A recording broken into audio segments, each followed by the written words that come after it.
15 अगस्त 1947 को जब भारत गुलामी की बेड़ियों से आज़ाद हुआ तो उस वक्त देश कई चुनौतियों का सामना कर रहा था, जिसमें भारत और पाकिस्तान के बीच भूभाग को लेकर विवाद, शरणार्थी संकट आदि शामिल थे।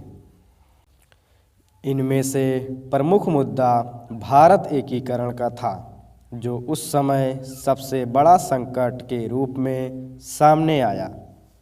आज़ादी के बाद लगभग 500 से ज़्यादा रियासतें भारतीय क्षेत्र के 48% को कवर करती थीं।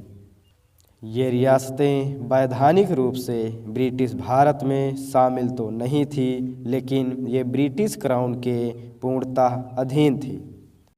तत्कालीन सरदार वल्लभ भाई पटेल, जो भारत के गृह मंत्री के साथ साथ भारत के पहले उप प्रधानमंत्री तथा बीपी मेनन की सहायता से रियासतों के एकीकरण का कार्य सौंपा गया। रियासतों के शासकों में उस वक्त राष्ट्रवाद जैसी कोई भी चीज़ नहीं थी। ऐसा इसलिए था क्योंकि लॉर्ड वेलेज़ली की सहायक नीति तथा डलहौजी की डॉक्ट्रिन ऑफ लैप्स के अधीन सभी रियासतें अपने आप को अपने क्षेत्र में स्वतंत्र मानती थी तथा पूरी तरह अंग्रेज़ों के ऊपर निर्भर थी।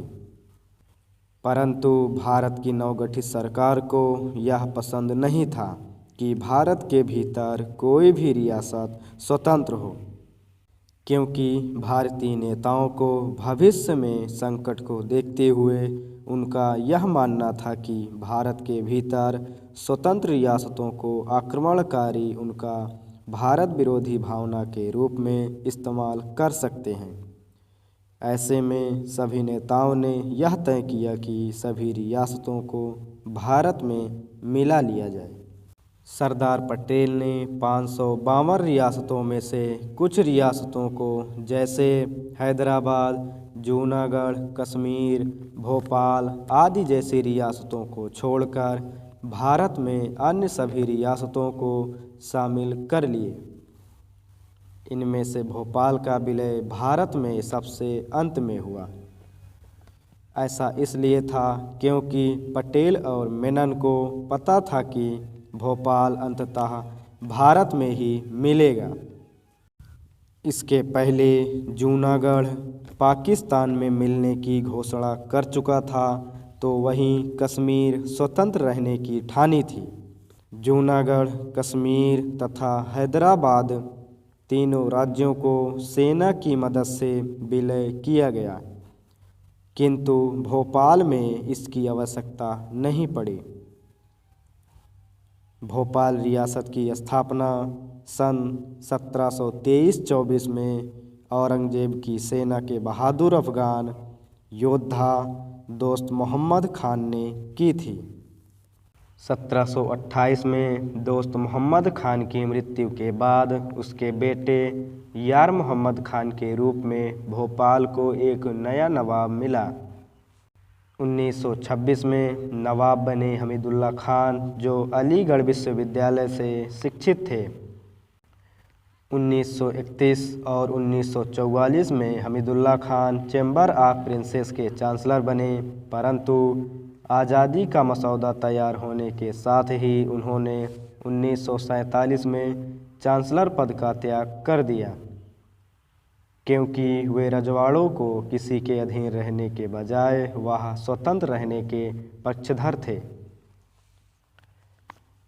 नवाब हमीदुल्ला खान 14 अगस्त 1947 तक इस सोच में थे कि क्या निर्णय लिया जाए, क्योंकि जिन्ना उन्हें पाकिस्तान में सेक्रेटरी जनरल का पद देकर वहां आने की पेशकश दे चुके थे, परंतु नवाब को रियासत का भी मोह सता रहा था।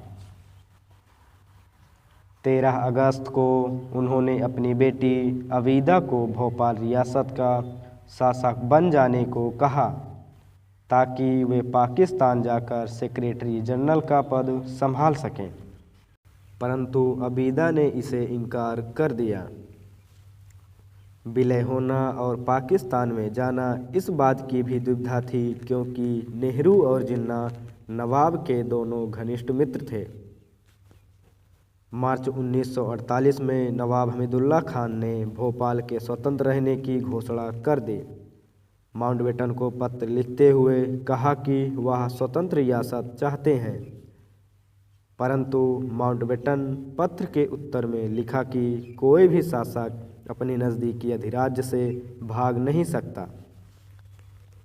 इसके बाद सभी रियासतों के शासक के हस्ताक्षर के साथ ही हमीदुल्लाह खान ने भी विलय पत्र पर हस्ताक्षर कर दिया। हैदराबाद के लिए आप ऑपरेशन पोलो देख सकते हैं, जो डिस्क्रिप्शन में दिया गया है। रही बात जम्मू कश्मीर की, तो हम जम्मू कश्मीर को अगले एपिसोड में देखेंगे, बिल्कुल विस्तार से। धन्यवाद।